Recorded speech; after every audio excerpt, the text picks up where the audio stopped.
A Bíblia diz que todas as coisas cooperam para o nosso bem. Mas será que isso é verdade mesmo? No meio de tantas lutas, tantas dores, tantos problemas, será que tudo isso realmente tem algum propósito para as nossas vidas? É sobre isso que nós vamos falar no vídeo de hoje, por isso já deixa o seu like e se inscreva no nosso canal. Se essa é a sua primeira vez aqui, meu nome é Gabriel Augusto e você está no Coração Aprovado, um canal de devocionais bíblicas que deseja te aproximar de Deus por meio das Escrituras. E dito isso, bora pro vídeo de hoje. Hoje em dia, uma quantidade muito grande de cristãos acredita que se forem fiéis a Deus, eles serão recompensados com boas casas, bons carros, bons empregos, com uma vida estável e feliz, livre de qualquer tipo de problema. E se nós pensarmos, pelo menos de uma maneira superficial, a respeito dessa ideia, parece uma coisa totalmente boa e justa. Afinal, Deus recompensa aqueles que o servem. Mas se nós olharmos com mais profundidade para esse tipo de crença, nós vamos entender qual é o problema que ela carrega. Em muitas igrejas atuais tem sido ensinado um evangelho triunfalista, que é uma visão equivocada a respeito das Escrituras, onde se estabelece uma ligação entre as coisas materiais e as coisas espirituais, de tal forma que as pessoas acreditam que, se elas forem fiéis a Deus, serão recompensadas com bens materiais. Nessa visão, sempre que alguém caminha com Deus, Deus traz prosperidade, saúde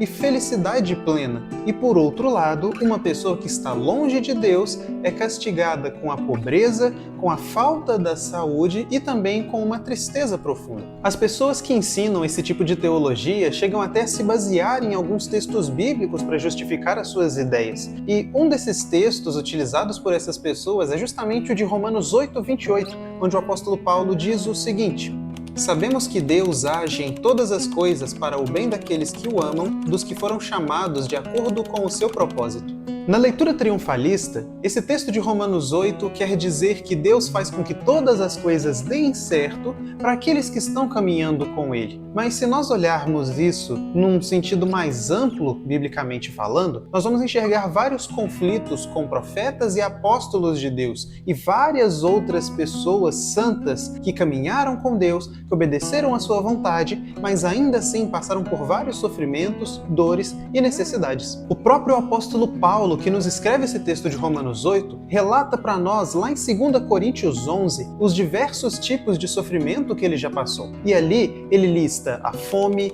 a sede, o frio, a nudez e diversos tipos de perseguições, e tudo isso por causa do evangelho que ele carregava. Com isso, nós já temos um indicativo de que a vida com Deus não é uma garantia para prosperidade e saúde plena. Pelo contrário, as pessoas que caminham com Deus sofrem ainda mais por causa da sua fé. E com isso, nós podemos descartar a visão triunfalista das Escrituras. E diante disso, como nós podemos interpretar Romanos 8:28? Bom, uma interpretação fiel das Escrituras não é feita dessa forma superficial e analisando simplesmente o versículo de forma isolada. Por isso, para nós entendermos o que o apóstolo Paulo quis dizer, nós precisamos analisar o contexto da passagem. Aqui no versículo 28, Paulo não simplesmente diz que todas as coisas vão dar certo para aqueles que amam a Deus, mas ele fala que Deus age de forma providencial para que o bem aconteça na vida daqueles que foram chamados para um propósito específico. E que propósito seria esse?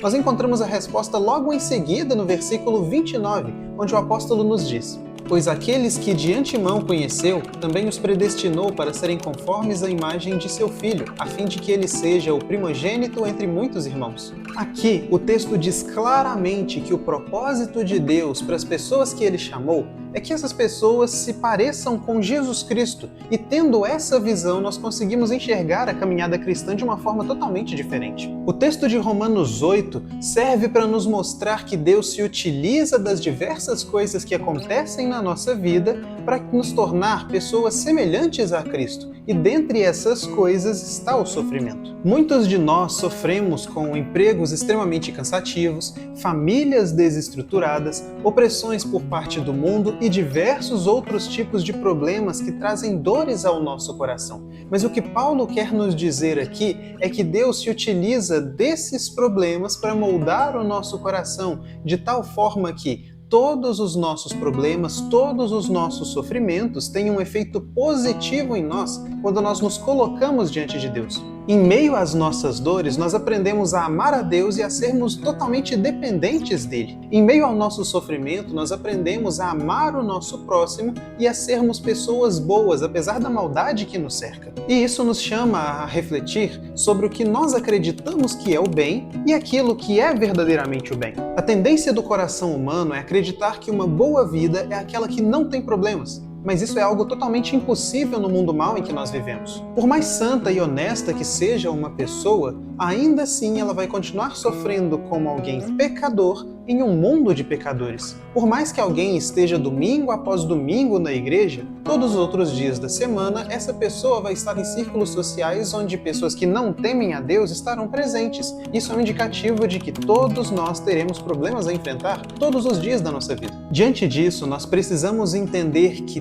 ter uma boa vida não significa viver sem problemas, mas significa não ser governado pelos problemas. A diferença entre o cristão e o resto do mundo é que o mundo simplesmente para e se lamenta em cada uma das suas dificuldades, mas o cristão é aquele que coloca os seus problemas diante de Deus, entendendo que Deus está no controle de tudo e que todas as coisas têm um propósito. E como nós vimos na palavra de Paulo, esse propósito é nos transformar à imagem e semelhança de Cristo. A promessa bíblica não é que nós seremos ricos financeiramente, mas é que nós teremos um espírito rico. A promessa bíblica não é que nós teremos uma saúde plena, mas é que nós teremos um espírito inabalável. O que Deus nos diz por meio da sua palavra não é que nós teremos sempre dias felizes, mas é que até mesmo nos dias tristes Ele estará conosco. Não existe bênção maior do que se parecer com Cristo. Por isso, nunca acredite nas palavras daqueles que pregam um evangelho de prosperidade e riquezas aqui nesse mundo. Nunca deposite a sua fé naqueles que dizem que a doença ou a pobreza são falta de confiança em Deus, porque isso vai totalmente contra o que as Escrituras nos ensinam. No lugar disso, leia a sua Bíblia e entenda o que ela tem a te ensinar. E dessa forma, apesar das suas dores e sofrimentos,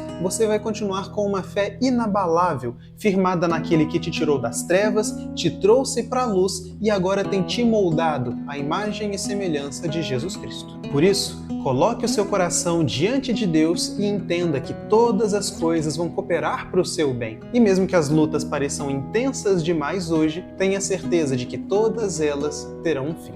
Para você continuar pensando um pouco mais a respeito desse assunto, eu gostaria que você escutasse as músicas Seguro Vou, do Palavra Antiga, e também a música Aos Pés da Cruz, do Oficina G3. O link para essas duas músicas está aqui embaixo na descrição do vídeo.